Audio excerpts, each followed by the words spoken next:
Happy fall, y'all. I got this last year from a follower and I didn't get a chance to wear it. So I was like going through my t-shirts. I didn't feel like wearing overalls today. And I was going through my t-shirts and I went, hey, there's a fall shirt. I'll wear that.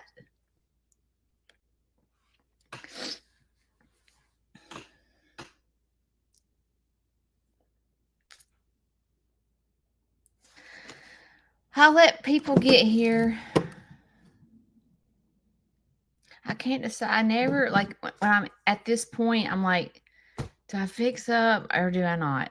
So, like, the dilemma is every time I go get my hair done, my hairdresser says, Judy, you cannot wash your hair every day. And I'm like, dude, you have no clue. I'm like a cheese ball. And she was like, you've got to train your hair.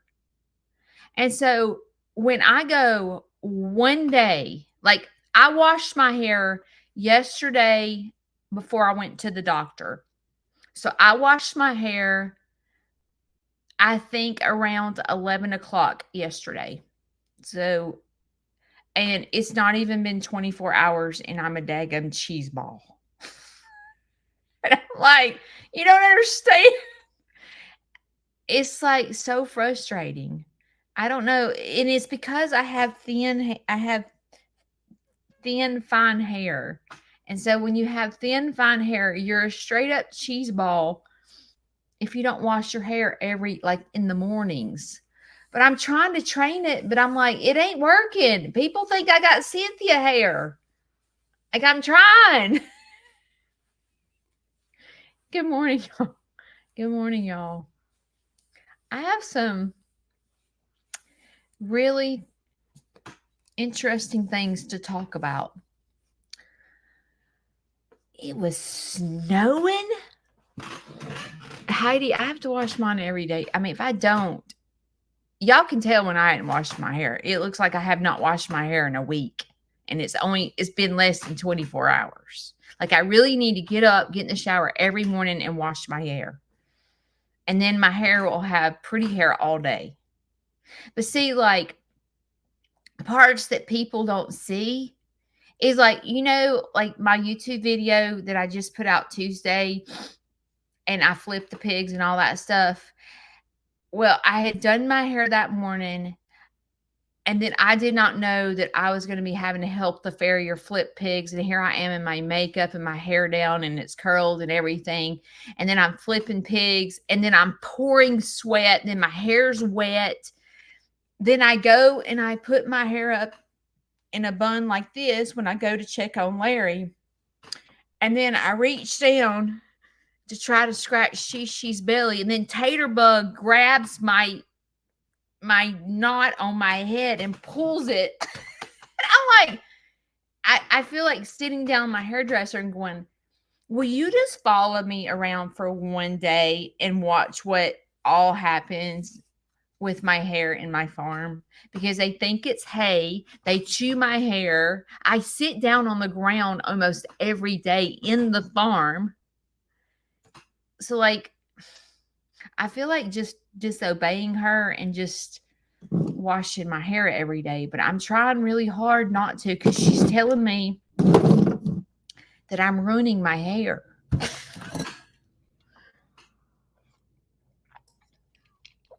Cheers. Oh, it's something on my screen. I thought I had black on my face. Sneed. Today I'm drinking Kool-Aid because we've not had water in like 3 days, maybe 4 days. Because I haven't had a chance to go get water. Because I'm too busy doing everything else. So I'm drinking Crystal Light this morning. I'm taking my glasses off. So I'll read your comments later. Kayla and Christopher. I'm out. Let me tell y'all this. Chris and Kayla come on here before I go live. So we can like chit chat, for a minute before we go live. And Julie Pappin, which is his wife, he's sitting at the computer and she comes and serves him breakfast right there. And I was like, so if y'all are wondering what's wrong with Chris, it's because he's spoilt. He's spoilt rotten. He can't help it. So, like, if you think Chris has issues, it's Julie Pappin's fault because she's spoiling her husband rotten. All right, let's get this day started. Let me think where I want to start.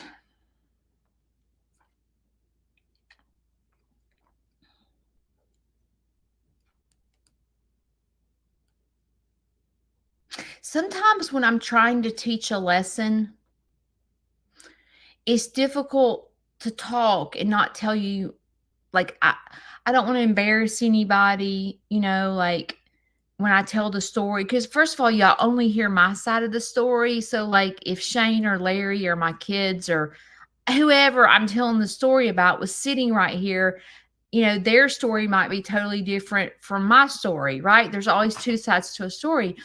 So sometimes when I'm trying to talk through something or teach a lesson, I don't want to embarrass the person that I'm talking about or the situation I'm talking about, but I present it in hopes to help myself and hopes to help other people. But I don't want to embarrass anybody in the process. You see what I'm saying? Because sometimes, like when I share a story, let's just say it's about my child, they're like, Mom, or, if I'm talking about Shane, he's like, that is not what happened, And so, like, I'm like, but sometimes I feel like I want to block all my family members from my page because, because I'm like, y'all, like, I'm trying to teach a lesson. It's a lesson that I've learned.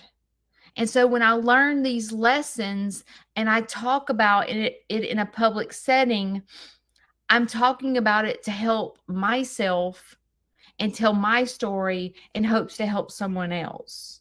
So, like, it's sometimes difficult to talk. There's another follower, creator that sometimes I watch. Kayla turned me on to her, and she's sort of like me. She talks about mental health and she talks about narcissists, and she makes a lot of good sense, but in the meantime, it's like when she's talking, you know who she's talking about. So that person she's talking about, I'm sure if they were listening to her, they would probably hate her guts. And it's like that's not the intent of the creator's thought process. But you have to be careful, right? Because the last thing you want to do is embarrass your family. So you try to use someone else's name or anyway. It's just difficult. So I'm going to try to talk about this and do my very best. Okay. So yesterday was difficult for me because it required me leaving my house. And I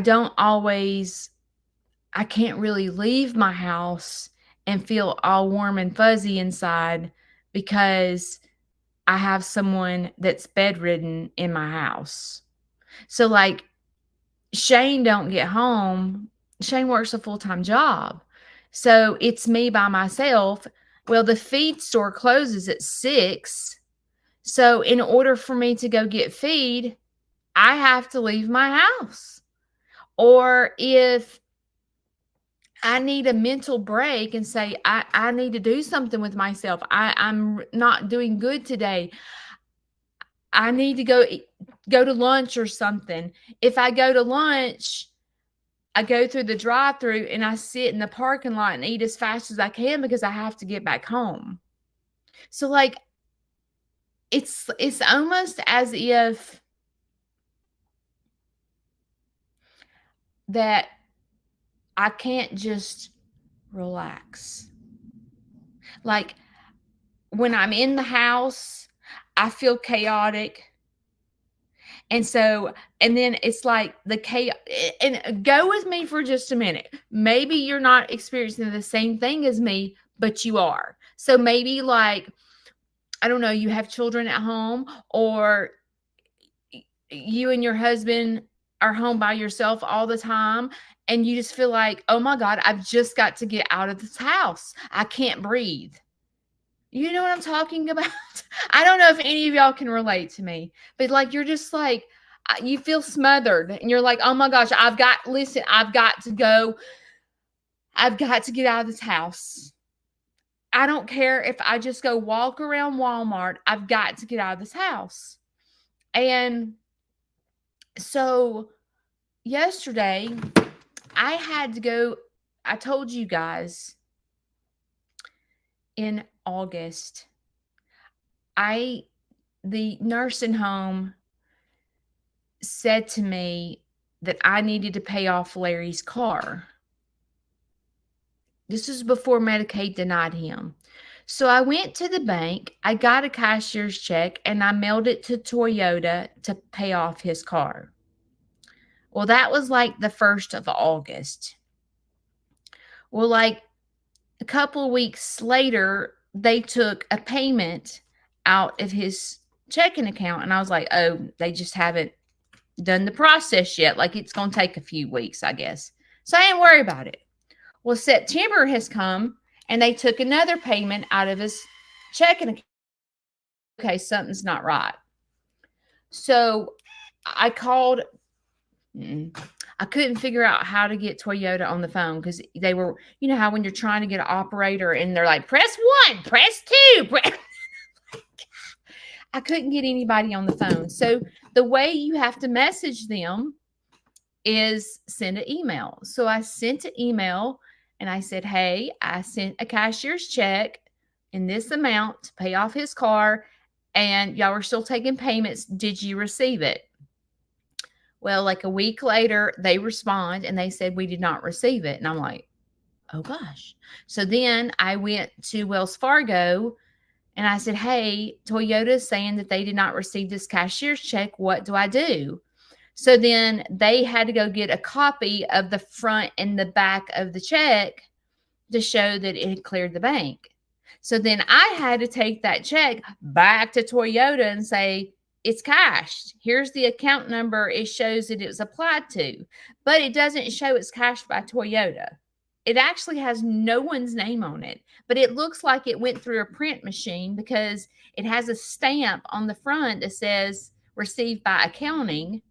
And then it has this electronical, it says applied to payee, and it has the account number, but it doesn't say it was cashed by Toyota or deposited by Toyota. So I finally got someone on the phone after sitting on the phone for like 30 minutes pressing 0. Okay, get somebody on the phone. She was very sweet. I faxed her over the check, and she calls me back and she said, Judy, that's not even our account number. It was not cashed by Toyota. It wasn't deposited or cashed by Toyota. And I'm like, oh my God. So then I have to go back to the bank and say, what do I do? This wasn't cashed by Toyota. So what am I supposed to do? So then we had to file a claim. So she filed the claim and she said, you'll hear something in 10 days. So then I got in the mail from Wells Fargo this 6-page questionnaire that made me feel like I was some kind of a scammer, asking me the past 2 employers that I've worked at and all these questions that I thought, do you think I did it? I'm like, what the heck? But I had to go to the bank yesterday because I had to fill out all of it in front of a notary. So yesterday, I was trying to figure out how to get out of the house, because I had to go get feed yesterday. And I was like, okay, I've got to go get feed. So this is what I had to do because I have someone bedridden at my house, right? So I had to run and get feed real fast and run home and check on him, make sure he's all right. So I'm like, okay, he's all right. Then I ran and got lunch real quick, and then I came back to make sure he was all right because I wanted to treat myself to lunch because I was having a bad day. And I came back, and he was all right. So then I had to go to the bank real quick and run back to make sure he was all right, and he was all right. Then I had to go to the doctor. So then I had to go all the way to the doctor, and I'm texting going, are you okay? Is everything okay? I'm just checking on you, blah, blah, blah. It was just crazy yesterday. It's like, oftentimes, I don't know if you can relate to me, but this is how it is in the life of Judy. And I would love to tell you that this is because, my life has changed in the past couple of weeks. No, this has been me. This has been me for a long time. Okay. This has been me. This is why I'm chaotic, is because, so bear with me. This is going to sound like I'm a total crazy train, but I'm just being honest on how my brain works. So I don't do well when I'm having a Judy moment, is what I call them, where I feel like it's not really a panic attack.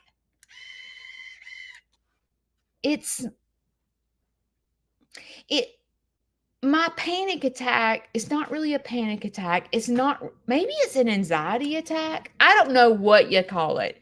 I call it a Judy moment. And a Judy moment looks like this. Oh my gosh, I'm going crazy. I've got to just get by myself so I can break things down. And I feel like I cannot breathe. I have no privacy at all in my house. I've got to get out of here. It's almost as if I'm, maybe it is an anxiety attack. I don't know what it is, but I have them often. And it's like I have to be by myself. So oftentimes I feel like I can't get by myself. And when I need to be by myself, I need it like total quiet so I can think and I can get back to civilization because I'm in this anxiety crazy. And when I do this anxiety crazy, it looks like this. So I've got to get out of here. Oh my gosh, this is driving me crazy. I just got to get out of here. And then I find myself leaving the house to let this anxiety go away. And then I get out of the house, I pull out of the driveway, and then I have anxiety because I've left. This is crazy. I'm in the house and I'm trying to break this down, right? I'm like, okay, Judy, you're in the house and you have anxiety because you need to be alone. So you leave and you go eat lunch. But then you're having anxiety because you've left and you've ate lunch. And it's like it didn't do no good. It did no good to leave because the anxiety followed you out the door and got in the car with you and went with you to lunch. And it's like, why do you even try, Judy? And so yesterday, I had been at the bank. I was trying to figure out how to go get feed and all this stuff. And so I went to the bank. I did all that, went to the doctor, came home, and the nurse did not the bath nurse. She didn't call me till 3:30 yesterday. I was at the doctor when she called and she was wanting to come bathe Larry. And I'm like, I'm not home. And then I'm thinking, I'm fixing to get arrested for elderly abuse because I left him to go to the doctor. But I have no other choice. I don't know what to do. So I told the lady, I said, okay, I guess not come today. I'll give him a bath myself. And she goes, well, I'll be back on Thursday. Okay. So in my brain, as I was sitting there trying to listen to what the doctor was doing and all this stuff, I was worried about him being home. The anxiety followed me to the doctor. The anxiety was following me home. And I walked into the door worried about him. He was fine.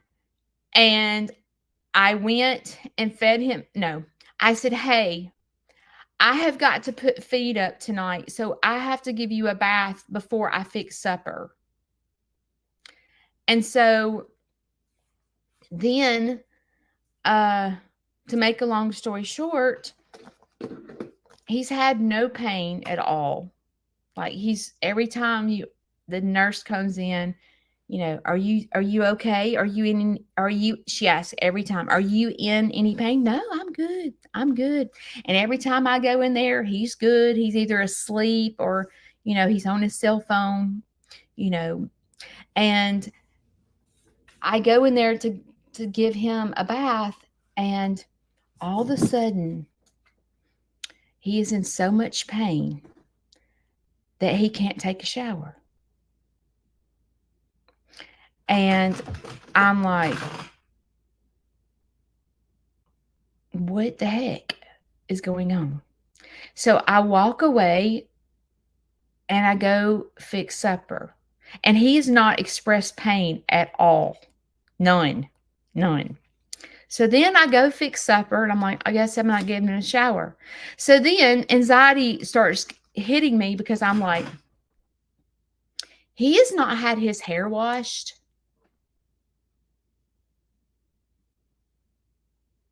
in almost 2 weeks. And he was sick at his stomach 2 days ago. I'm not going into details. And we had not had a bath since then. And I'm like, now I can't even get him to take a bath. And in my head, I'm like, I'm sitting there trying to fix supper, and my anxiety followed me to the kitchen. Like, dude, will you please leave me because you're stressing me out today? So I was like, okay, what am I going to do? So I go in there and revisit it. And I'm like, okay, all right. Hey, you've not had your hair washed in 2 weeks, and you were sick day before yesterday, and you really need a bath. I'm in so much pain. Ooh. And I'm like, what the crap? And it was very obvious. It was almost like I was dealing with my kids not wanting to take a bath. You know how, like, when your kids were young and they would, pretend like they were sick and couldn't go to school, or please don't make me take a bath tonight. Mom, I don't want to brush my teeth. Like, that's what I was feeling, as if I was the mom and I had a 3-year-old that was pitching a 3-year-old fit to not take a shower. And I'm like, and I go into the kitchen and I start cooking supper, and I'm like, just leave it alone. Just leave it alone.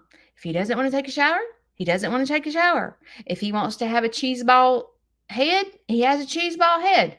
I've been called Cynthia Hair. Let him be called Cynthia Hair. I don't know. I'm not going to worry about it.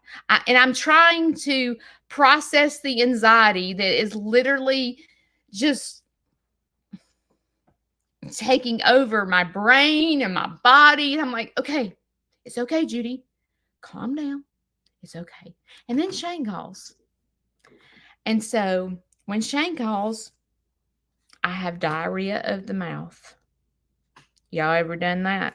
Someone calls you in the middle of an anxiety attack that you've had all day long, and then someone calls you and you're like, oh, let me tell you what's going on in my life. Well, let me just tell you what I've done.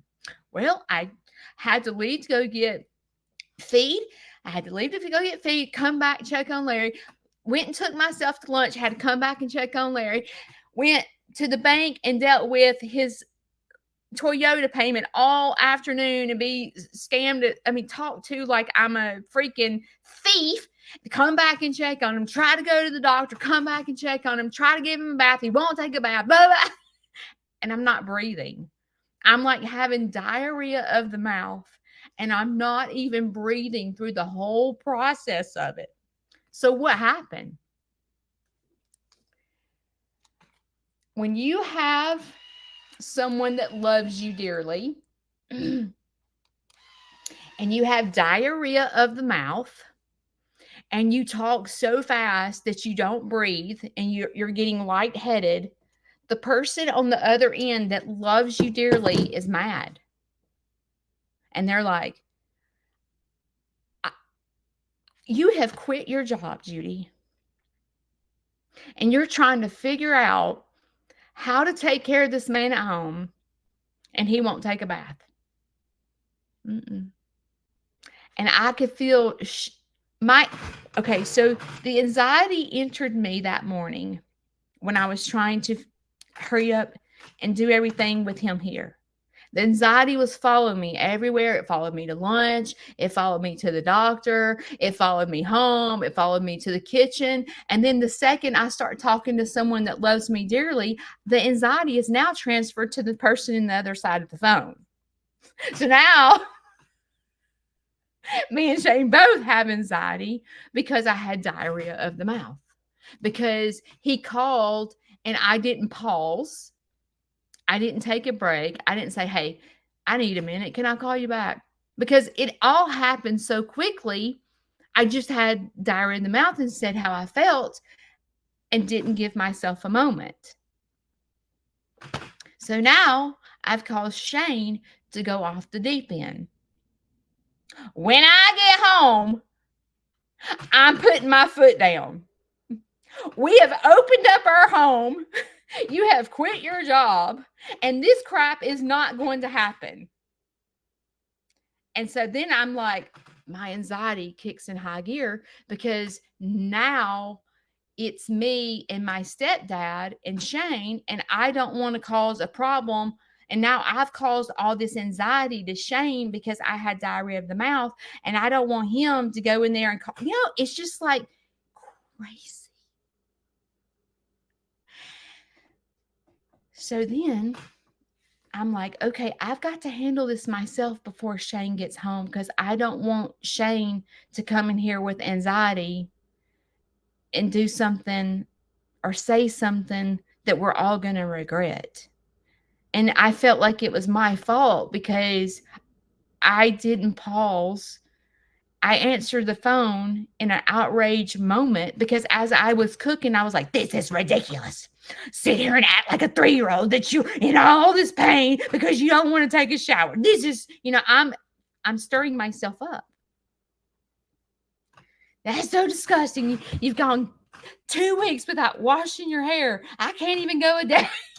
I'm stirring myself up, and I'm making the anxiety totally worse because I'm in the moment. So now I've done all this damage because after, y'all go with me. So after I hang up with Shane, I'm like, oh, dear Jesus, Shane's going to come home and go ballistic on him. So I got to call my brother.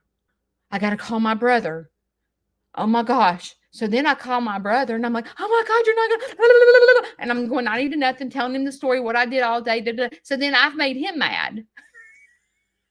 The anxiety went from Shane to my brother. Throw him in a nursing home. Do this, do that, And I'm just like, at this point, I can't breathe. The anxiety is overwhelming to me, and I can't breathe. So I'm in the kitchen. I hang out with my brother. And this point, I'm in tears, right? I'm like, it's past the anxiety point. I'm like freaking ballistic. I'm in the kitchen just crying. So I was like, what am I going to do? What am I going to do? How am I going to handle this? Okay, when someone acts like a child, what and they're grown adults, what do I do? What if he can't help it? What if this childlike behavior is something he can't maybe he's embarrassed, because it's me giving him a bath and he don't want me to give him a bath. Like, I'm trying to break it down, but then I'm like, no, because in the ER, his pants were down to his ankles and I was cleaning poop up all over him. He knows I've already done this 100 times. It's not like it's something new. So I'm trying to process. I'm trying to break something down and process why this behavior is happening, because I need an answer. I don't do well on the fence. I need an answer. Why are we doing this? So then I go because I'm going to find out the answer why. So then I go back in there to figure out the answer, and I can't. There's no answer. There's no answer. I'm just in too much pain. So then I finish cooking supper. I take supper in there. I take his medicine in there. And when I walk in the door, it's almost hysterical. Because when I walk in the door, okay, and the whole time, this has never happened. But all of a sudden, I walk in the door with his supper and he starts going, oh, let me see if I can sit up in the bed. And I'm like,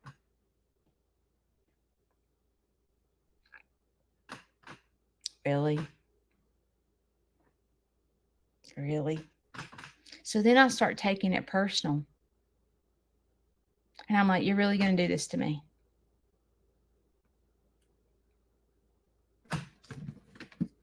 I have stopped I've stopped my entire life to make sure that you die happy. And you're going to pretend all of a sudden you're in this pain and can't even sit up and eat supper. So then Shane gets home. Let me back up. Shane didn't come straight home. Y'all want to hear this? This is so funny. All our neighbors are going to hate our guts. Our neighbors' cows keep getting out, and they're coming in our creek area. Well, the Boy Scouts are coming to camp in October. So Shane, for the third time, is trying to fix our neighbor's fence because the person that owns it doesn't live there. So it's not like an easy process. So yesterday,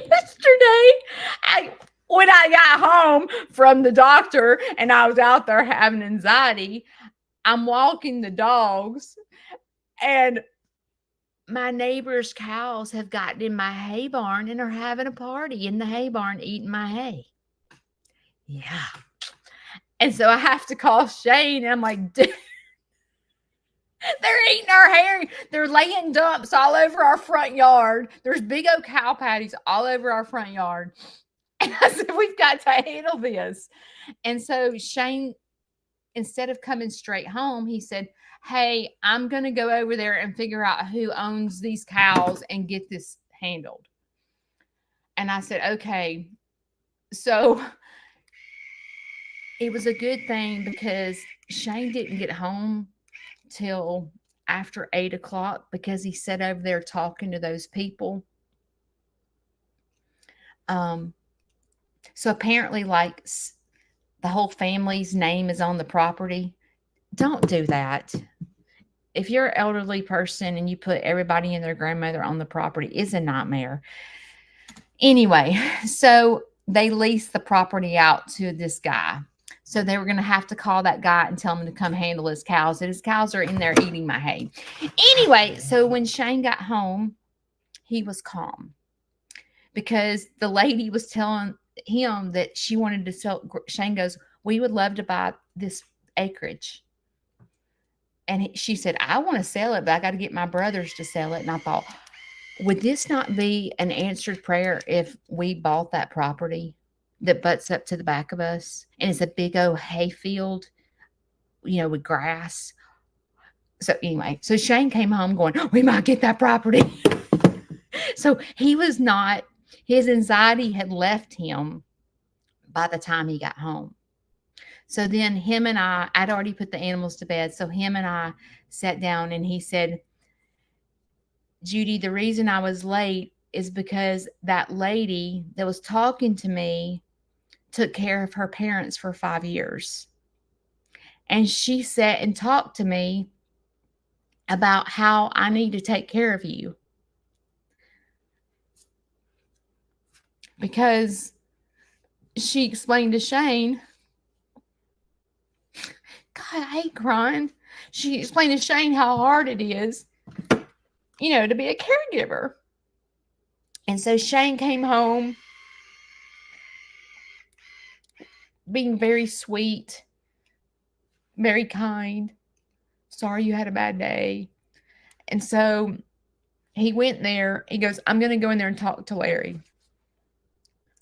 So he goes into Larry's room, and he was very kind. Very, very, very kind. I've never laughed so hard in my life. So Larry pretends like everything that Shane says to him, he pretends like he can't hear him talk.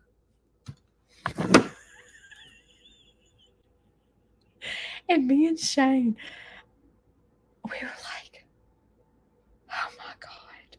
Shane was like, what is wrong? I'm like, I have no idea. I have no idea. Oh my God. This is the hardest thing I've ever done in my life. But everything that Shane would say, like Shane would say, why don't you want to get a shower? Huh? So Shane would say it louder. And he would pretend like he couldn't hear Shane talk. So then me and Shane start getting tickled, because it's worse than a child. And so,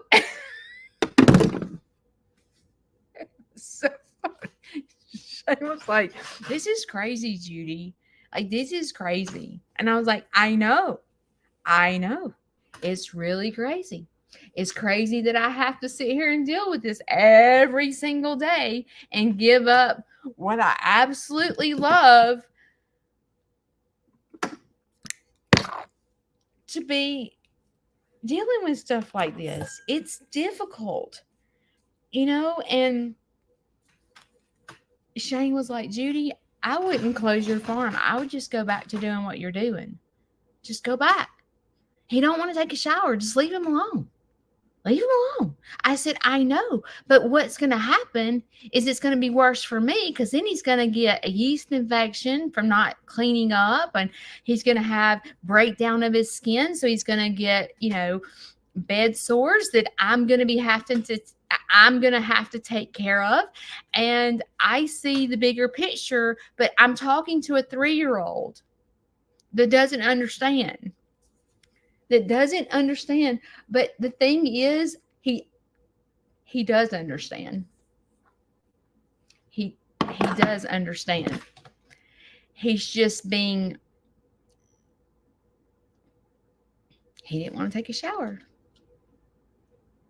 And you're not going to tell me what to do. Basically is what's happening. So, needless to say, he didn't get a shower. And there's nothing I can do about it. So I am trying to take care of myself and go, okay, Judy, you got to take care of yourself.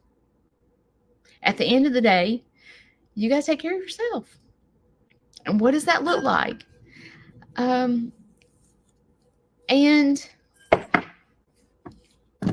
sometimes when we're in situations that we cannot control, it feels overwhelming, especially when we can sit and, like watch our children or watch our parents or watch our friends make these decisions. We watch them make decisions that we can see the big picture, right? We can see, like, our children, your grown children making these decisions, and you're sitting on the sidelines going, this is going to be bad. I don't know what planet they're living on thinking this, but you just have to sit on the sidelines and shut up and let it unravel. And you can see it. Like, you can see the big picture, and you're like, you're making a big mistake. But if you tell your child or whoever that you're looking at, your friend or whatever, hey, you're fixing to go straight down the toilet. Like, you're fixing to be a train wreck if you make that decision. They're not going to listen to you. You come across as a know-it-all when you start telling people what to do, but you're sitting on the sidelines trying to not have a reaction as they begin to tell you, hey, I'm quitting my job because I'm doing this. And you're like, your job has insurance, your job, your job is stability. I don't think that's a good idea. Whatever your friend's telling you, or your spouse, or your whoever, if you start beginning to tell them that they're wrong, they're going to shut you out of their life. Trust me. Been there, done that. They're going to totally shut you down. And I'm going to tell you this story. So this past winter, Larry had cancer.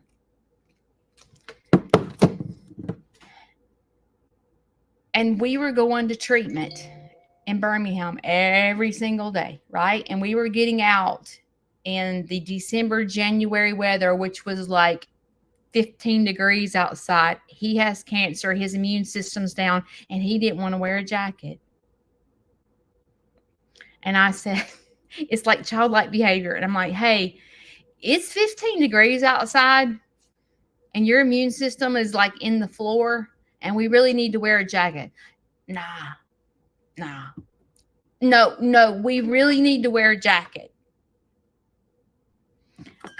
And when you try to force someone to make good decisions, and you recommend those good decisions, because what ended up happening is he said the reason he doesn't wear a jacket is because he has an old football injury. Okay? And his shoulder won't let him put a jacket on. Although he puts sweatshirts on, but he puts a sweatshirt on, but he can't wear a jacket. Okay? This is what I'm being told. So I went out and I bought him 2 oversized jackets so it would be easy for him to put the jacket on, because we were going out in 0 below weather, going to radiation every day. So I bought him these jackets so that I could get him to wear them. So see, I'm trying to encourage him to do something that I want him to do. Okay? Y'all have done the same thing with, I don't know, a friend, a spouse, a children, something. Okay? So I bought him these jackets. A lot of times, being a caregiver, I need validation to know that I'm not crazy. Okay? I know it probably seems silly, but I do. I need validation to know that I'm not just totally losing it. So I set my cell phone on the side of the table and I hit play. And I said, here, I bought you a jacket and we're going to radiation today. I said, try it on and see if you could put it on.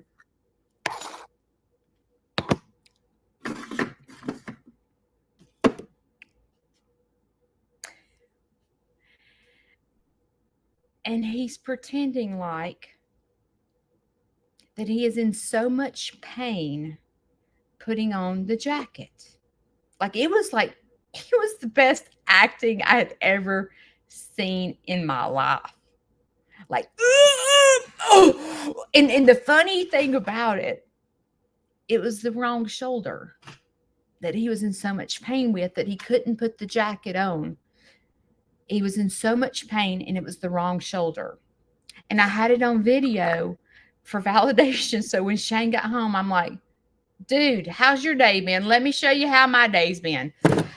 And I had the whole video with him pretending like he couldn't put the jacket on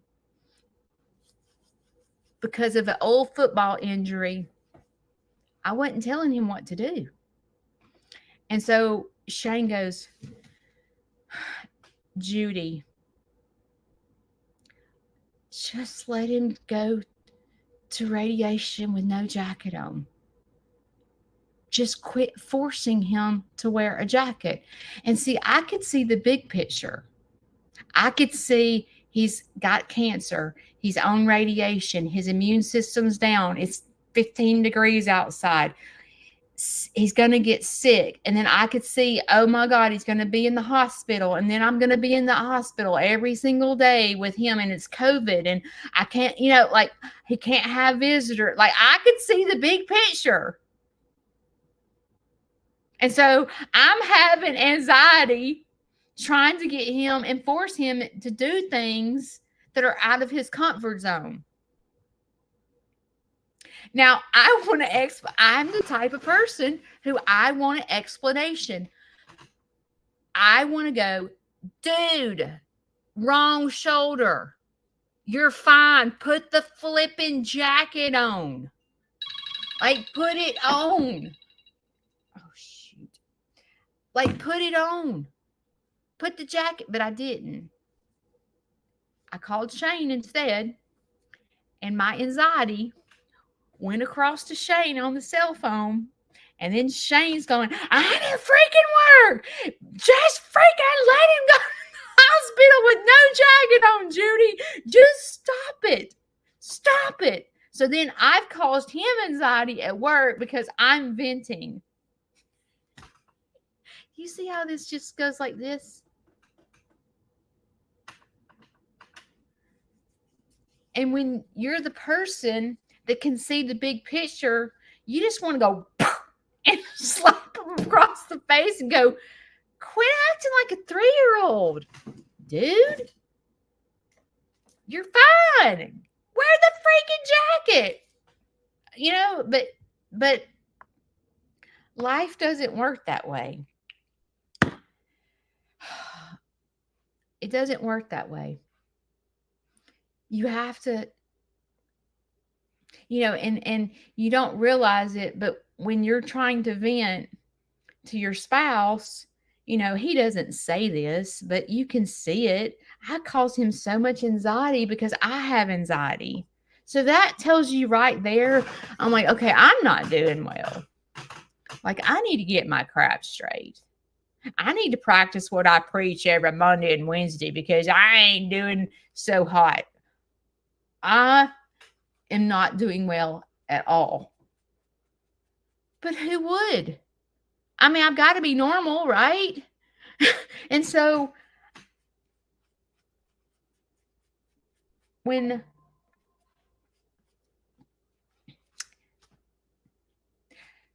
did have counseling yesterday morning, and I talked to her about all this, and I said, I thought I was doing so well. I said, I'm eating right. I'm drinking. I've given up a lot of sodas. I'm trying to sleep well. I was up all night long, just worrying about everything. Oh, because once the anxiety starts, when it knocks on the door, when your anxiety knocks on the door and it follows you all over the place, no matter, even if you try to get away from it, it just follows you. When that happens, well, then for me, then I'm like, here I am, not working at all, stressing about how I'm going to do all this. How am I going to survive during the hard times? There's no income coming in. So what am I going to do? How am I going to make it? So then the anxiety overwhelms me. And then all my triggers and my fears start knocking at the door. Once the anxiety is there, all your insecurities and your fears and all that, they start knocking on the door. Hey, I heard anxiety's here, so let me come in too. Guess what? You're going to be home You're going to be homeless. You're going to have to get rid of your animals because you don't make no money. You don't make no money. And it's 2:00 in the morning. And I'm like, really? But that's what happens when you don't take care of yourself. You start breaking down. And sometimes you're like, I'm really taking good care of myself. I took myself to lunch. I got in the shower. I fixed my hair. I got ready. I had counseling. Like everything's good. But see, when anxiety hits, and if you don't have anxiety, God love you. God love you. Be so thankful that anxiety does not knock on your door. Because I'm telling you, once anxiety overcomes you and follows you everywhere, then everything else starts creeping in. It starts creeping in. And then you feel like I'm about to have a daggum nervous breakdown. All because he wouldn't take a shower. This is really stupid. And you sit here, and as much counseling as I have been in counseling since 2010 on a regular basis. When I was on the phone with my counselor yesterday, I said, look, September 2010 is the day that I had a complete breakdown when my husband left me and he ended up in the hospital. And that was September of 2010. And I told her, I said, happy anniversary. And she said, what do you mean? I said, well, today we've been together for 14 years and I just wanted to say happy anniversary. And I really feel like that I should get a pin. And she was like, what? I said, I feel like I need made it 14 years pin. I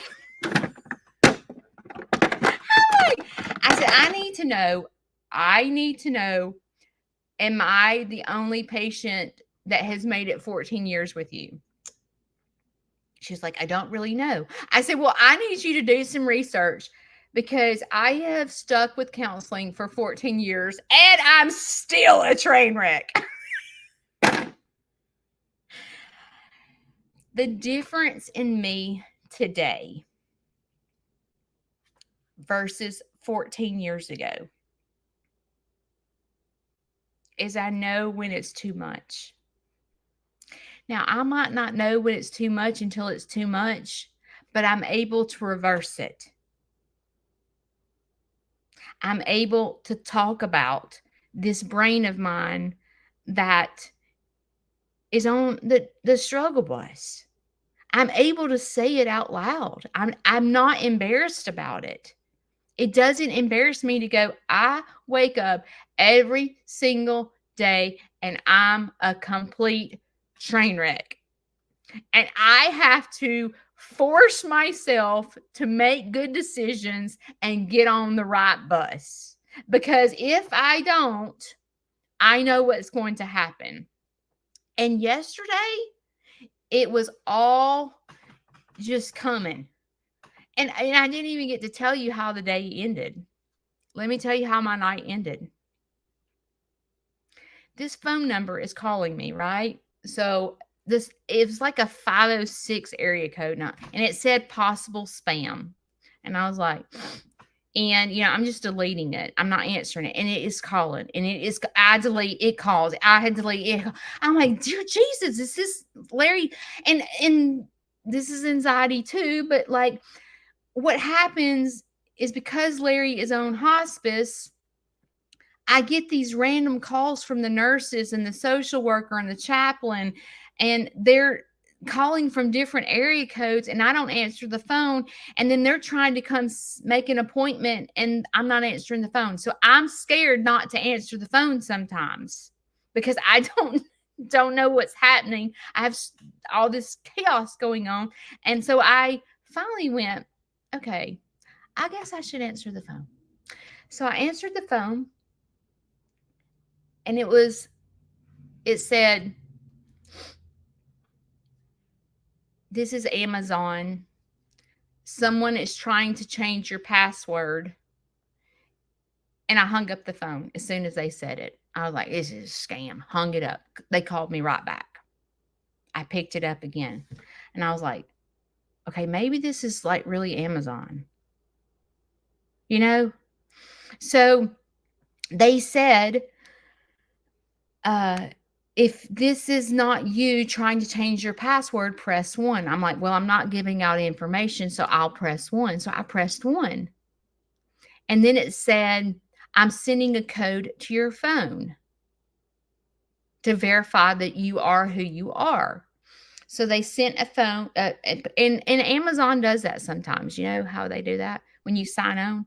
So it came to my phone, and I was like, oh, this really is Amazon. Someone's trying to hack my account. So I put the code in, and it said, thank you. I can't remember the words, but basically I will stop the transaction. So then I was like, was that really Amazon? So then I'm trying to Google Amazon's phone number. I cannot find a freaking phone number for them. And so then my phone starts blowing up. Thank you for your purchase. Thank you for your purchase. Thank you for your purchase. And I was like, oh my God, someone's hacked my Amazon account. I just laid the phone down, and I was just like, I'm about to admit myself to the hospital. Okay, not really. I was like, I'm about to have a freaking nervous breakdown. I mean, is this really how my night's going to end? And so what did I do? I called Ghostbusters. I called Kayla, and I said, Kayla, I need help. I'm an old fart, and I can't find the phone number to, us older people, we struggle, right? These young folks know how to do it. We older folks don't know it. We don't understand. So I called Kayla, and I was like, I can't find the Amazon phone number, and my phone is blowing up with these purchases. Well, she couldn't find a phone number either. So I was like, well, at least I ain't officially old. So basically, now today I get to figure out how to tell Amazon that I did go change my password. Kayla showed me how to change my password. I changed my password, but I have all these charges on my Amazon. I've bought pillows. I've bought PlayStation cards. Well, the Wells Fargo investor, no, I'm saying the wrong word. The Wells Fargo investor, is that what it's called? No. The person that investigator. It's supposed to call me Thursday about the $22,000 check. I said, well, I'll just go ahead and tell him that add my credit card to the fraud, because now someone's hacked my Amazon account. So when I went to bed yesterday, everything went to bed with me. Anxiety, depression, tears, stress, worry. It all went to bed with me last night. And I was like, come on in. Come on. Come on, anxiety, stress, depression. Come on in. We all going night together tonight. And I laid in the bed worrying all night long. And I thought, well, at least I got something to talk about Wednesday. Maybe somebody can relate to me. And I often tell myself, what could I have done differently? What could I have done differently not to take all this to bed with me?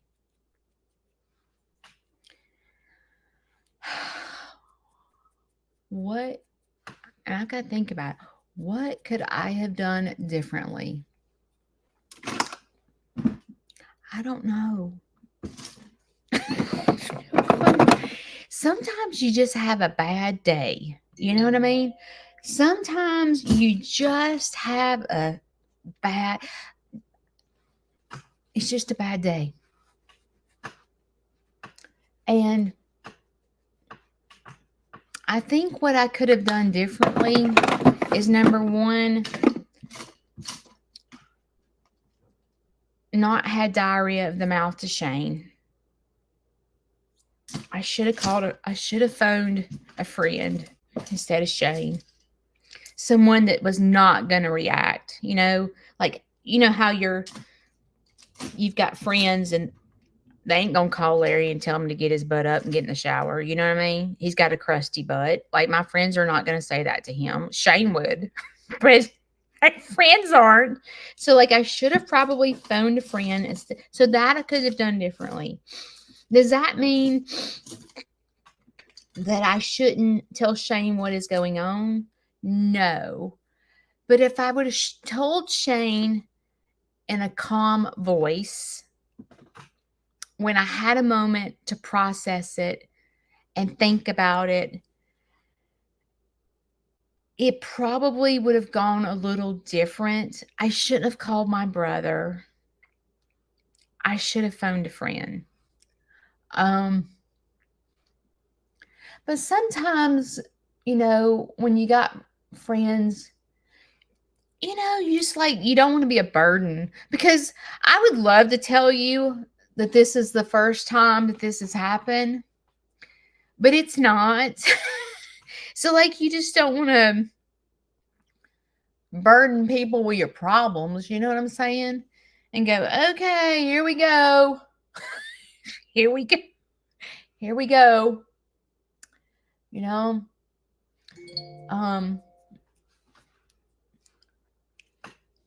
But I know that I did that wrong. I shouldn't have had diarrhea of the mouth to Shane. I should have had diarrhea of the mouth to someone other than Shane.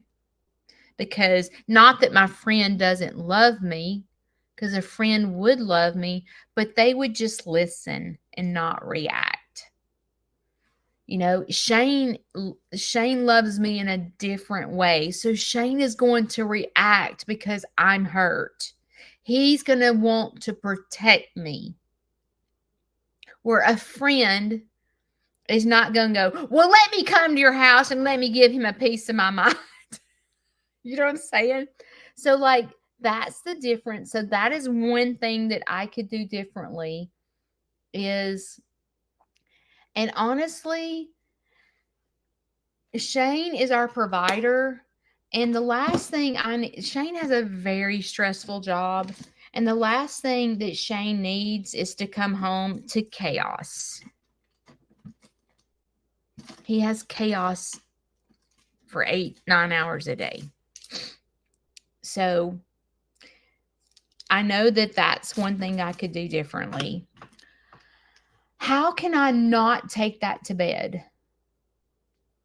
How can I not take...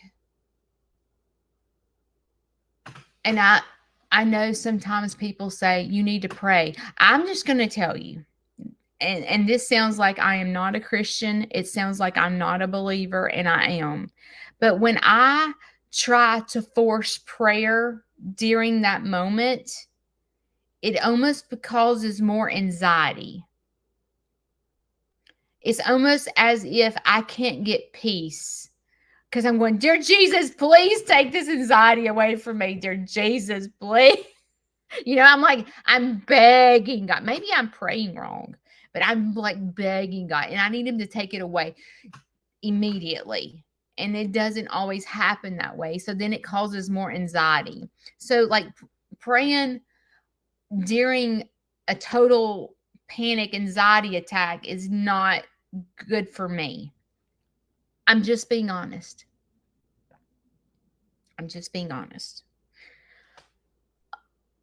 How do you not take anxiety to bed with you? The first thing that comes to my mind is count sheep. 1, 2, 3. I will tell you that my doctor told me about this It's almost like a galaxy light that goes to the ceiling. You've seen it for kids. There's one for sleep. It's for adults. And you watch the circle get big and get small. And it's supposed to like do something with helping you sleep.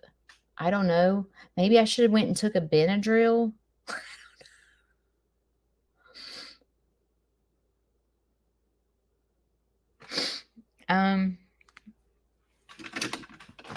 What could I have done differently not to go to bed?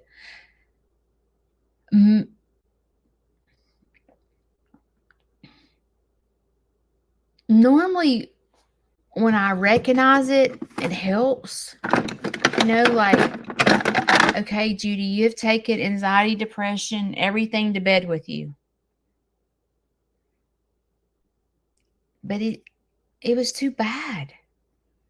It was too bad in the moment to recognize it and say, flee.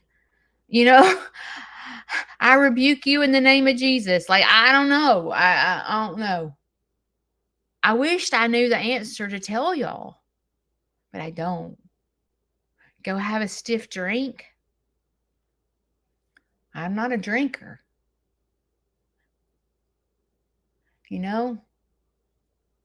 I'm not one to take a drink. I don't like alcohol. I'm really trying to think of things I could do differently.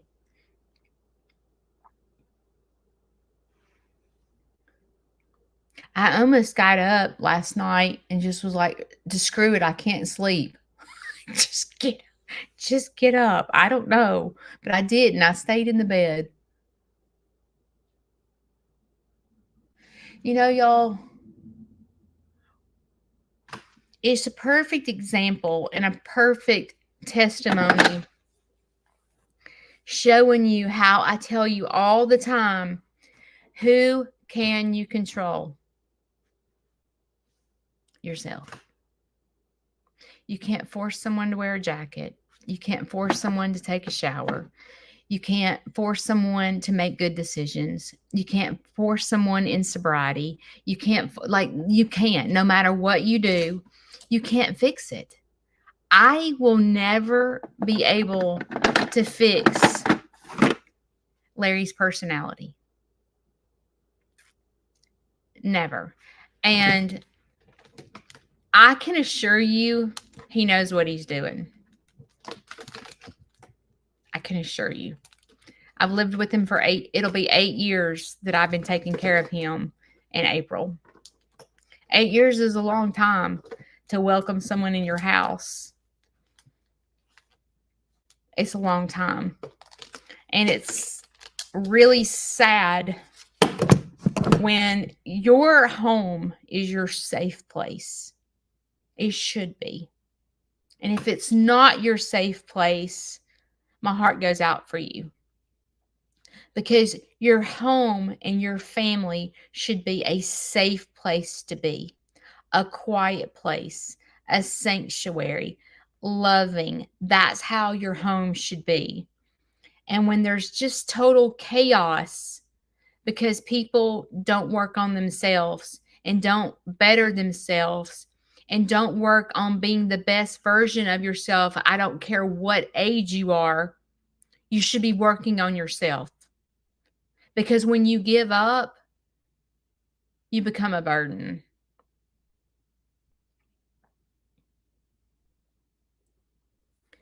And on Mondays and Wednesday mornings at 7 o'clock, I'm very honest with y'all. I tell you, I'm a train wreck. I'm not perfect. I don't practice everything I preach. I'd love to tell you that I'm a rock star at all this, but I ain't. I'm not. And I do feel like, though, when you're constantly aware of your faults and you're not pointing the finger at everyone else, like I could sit here and go, Larry caused me to have this anxiety because he's acting like a kid. This is ridiculous. But I have to go in the midst of all that. I have to go, what can I do differently? I can't change the way he acts. I can't change what he says, but I can change the way I react and what I say. And I'm a work in progress. Does that mean that I'm going to be a rock star? No, no. But I can say, okay, you had diarrhea of the mouth. So, Judy, you need to pause, Jackleg. You need to pause. Go sit down and pause. Quit talking to people. Sit down and pause. Don't answer your phone. Sit down and pause. I tell y'all that 100 times a day, right? Pause, pause. That's what I should have done, and I didn't do it. So I'm here to tell you, I don't always practice what I preach, but the difference in being the best version of Judy is picking yourself up and trying again. We're not perfect. We're not. But when you keep trying is when you're dancing. When you pick yourself up and go, what can I do differently? My house is not a safe place right now for me. So what can I do differently? Go to the farm, go to the creek. I don't know, take yourself to lunch. Whatever you have to do to feel peace. Because when you start welcoming anxiety and welcoming depression and welcoming tears and welcoming all the things that come along with it, you're opening your arms going, come on to me. Today's a train wreck. Come on, go to bed with me. Sure, you want anxiety? You want to go to bed with me? Here, let me just pick up the covers and let you sleep right up under my arms. You can sleep right here. That's what we do. But we're not perfect. Recognize it, pause, get up, brush yourself off, get yourself ready, and it's a new day. I love you guys. And today, if you're faced with challenges, remember, you can only change yourself and the way you react to negative behavior. But you have choices, you can sit it out or you can dance. And I hope you dance. I'll see y'all next week. Love you. Bye.